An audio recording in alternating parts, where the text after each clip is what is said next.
Marsha Katz on Disability Policy, Part 2. The extra expense of disability. I can tell you, most of you know my husband Bob, who uses a wheelchair. And I can tell you that we have to pay a lot more for a lot of things than a typical person might have to pay.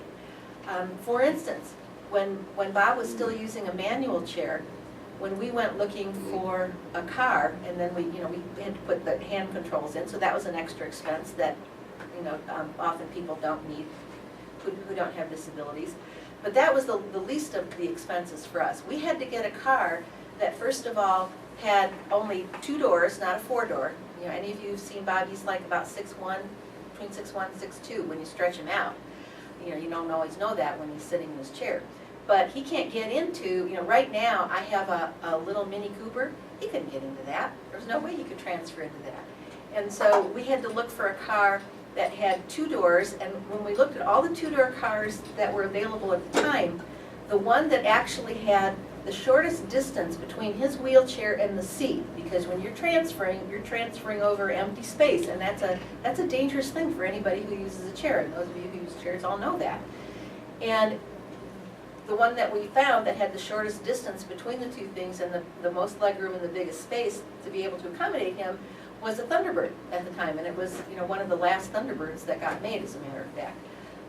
And that cost a lot more money than if we were going to buy, just a little, like a Chevy Volt, not a Volt, but what are those? What are little cars that are? Malibu?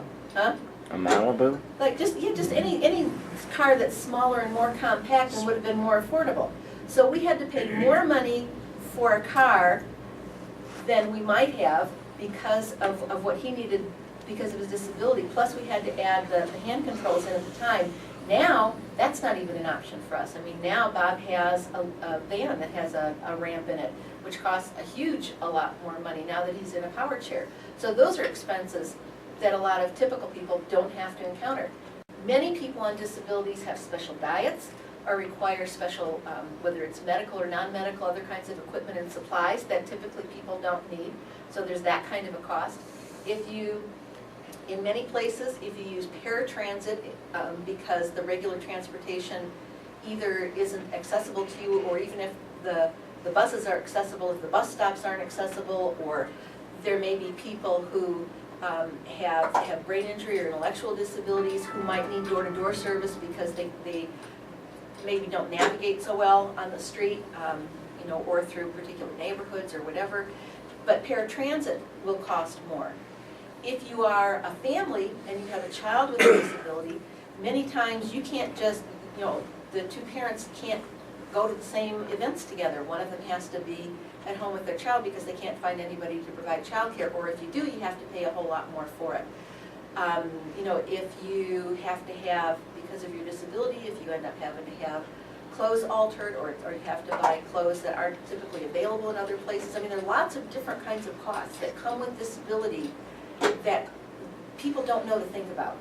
And so there really is very much an added cost for just disability for people, let alone just the typical costs of food and shelter.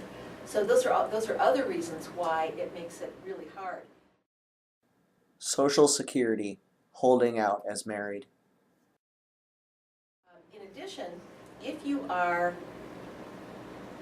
a couple, and let's say you're not formally married, the SSI people can consider you as married. They call that holding out.